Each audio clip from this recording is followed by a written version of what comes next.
Oh, there you are. Okay. I wasn't sure where we were going to be tonight, so I figured it was going to be here.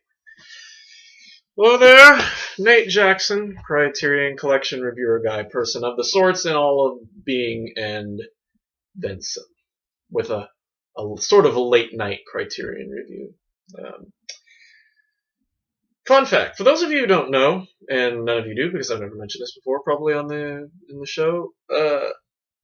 I watch other, I watch movies that aren't in the Criterion Collection. Because I work at a library, I sometimes see movies that sound interesting, and there are movies that I've always wanted to see, like Casablanca. I watched Casablanca a while back, and just because. And I usually watch them on Monday nights, and I try to keep a movie, free on Sundays. I mean Mondays, just because I don't know. It's kind of I call it. I love alliteration, and movie Mondays I call it, and basically, I just pick a movie and I watch it every Monday night. And I don't really do any reviews on it. I just watch the movie to watch the movie. And yeah, and so the first movie I watched this year on Monday, this Monday actually, a few days ago, was one called PT 109. It was a movie about John F. Kennedy during, I think, one of the World Wars where he was fighting Japanese. And he's on this boat that like they're trying to take back as like this real rickety old boat that needed repairs and all that. And it's a very, very long movie, but it sounded interesting because just the story sounded interesting and how just like the concept of it all. And I watched it and I really couldn't get into it. I think part of it is because of the fact that it was a wartime movie. It was a historical, not a historical fiction, but is like a historical nonfiction that or a historical nonfiction that takes place in this time when I don't really know the whole backstory of everything, especially nothing of John F. Kennedy. Most of my knowledge of him comes from like later before his death. His work with civil rights leaders and all that. So his work. Had no clue he fought in the war or anything like that. So yeah, I couldn't really get into it. Because of the fact that my knowledge of the war was limited. Now, why am I telling you this? Because I couldn't get into this one because I felt like my knowledge of the war is limited. Number 130, The Shop on Main Street. Obuknakurf. Oh god, I screwed that. A film by Jan Kadar and Elmar Klos. Oh no, yeah, I know they made a billion movies together. Oh man, they were stars. So yeah, this was tonight's 130. Couldn't get into it. 1965, 125 Czech, Slovak, optional English subtitles. Optional. So yeah, I can't really talk about this one too much because it was hard to follow, very hard to follow.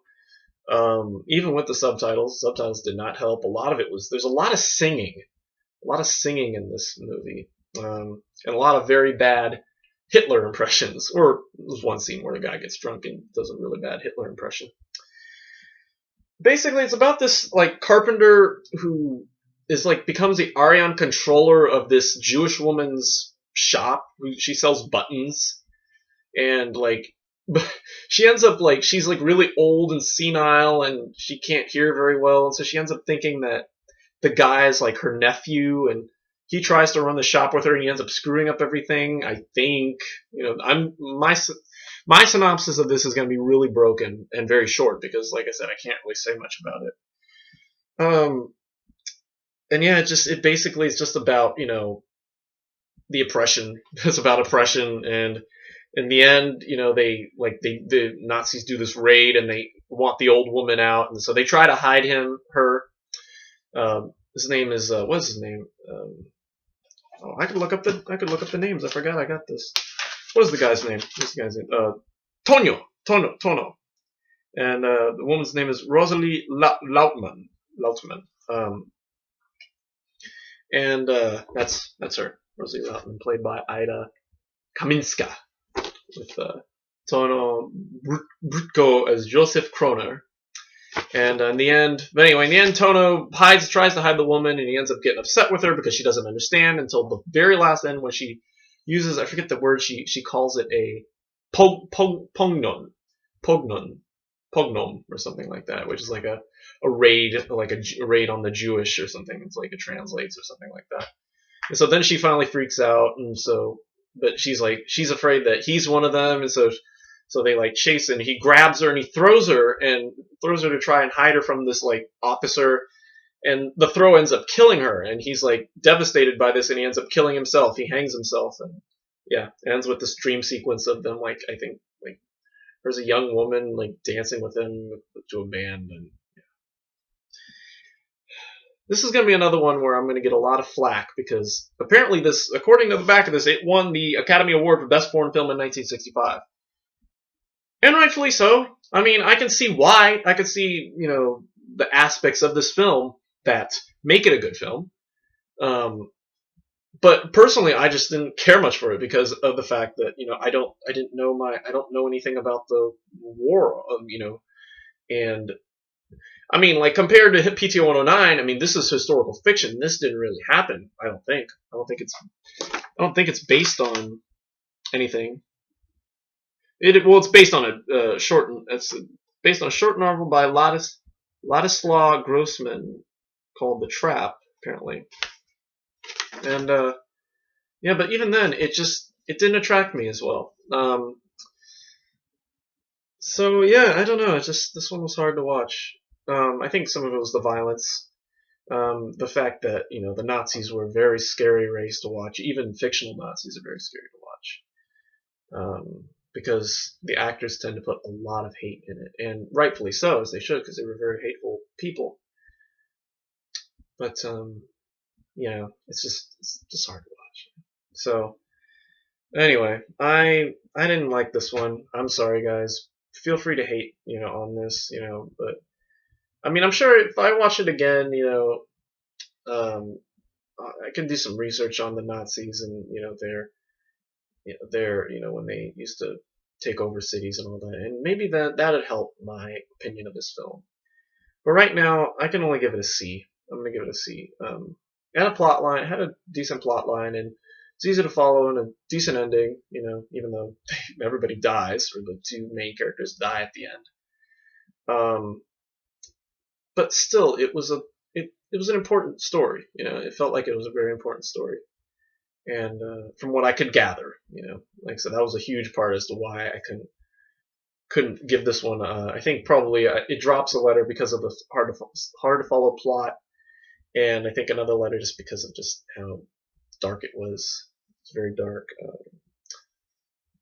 The humor, the little humor it comes out of like very very dark moments, very dark humor. Yeah. So, yeah, that's basically all I can say about this film. So, shop on Main Street.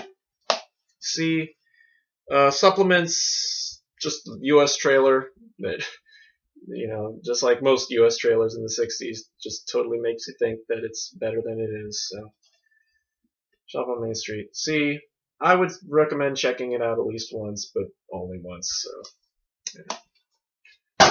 So that's it for me.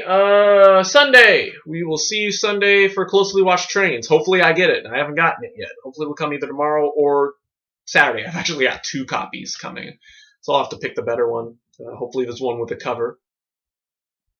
And then Ruling Class. I got the Ruling Class. I forgot to bring it out to show it to you. The Vanishing is on its way, I think. Like I said, the 2001 edition. The 2014 edition will take a while. And then Haxon, I got Haxon, but it's the Azusa Pacific, so it's just the CD. So, and then I put a hold on the next 3 Hitchcock movies. So they'll hopefully be coming on their way soon. Hopefully by Saturday they'll be in transit, and I'll get them next week. But for now, let's see. I think the schedule will do Sunday. Next time I'll see you is Sunday. Sunday the 11th, and we will do Closely Watched Trains that morning or that afternoon, and then we'll do.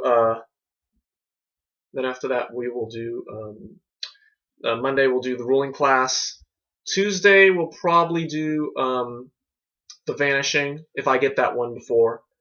And then And then it probably won't be. We probably won't see you till next Sunday because Haxan and Witchcraft Through the Ages. It's 2 movies, and so that'll take probably much about all of one weekend, one weekend day, probably Sunday. So, and then probably then after that, I don't know. We'll see if we can't do. I want to do Rebecca, Notorious, and Spellbound in one block. So we may do like a Tuesday, Wednesday, Thursday thing, or maybe a Tuesday, Thursday, Friday thing. I'm not sure what my schedule is right now. So yeah. But we'll try. But I'd like to do them sooner than later because I want to catch up. Because I'm really far behind because of the delay with transit and all that from Christmas and New Year's. But yeah, that's it. So thanks for watching. Don't be a Nazi. That's an easy moral. And don't throw old women. That's a very important moral. And we will see you Sunday for Closely Watched Trains. Until then, goodbye.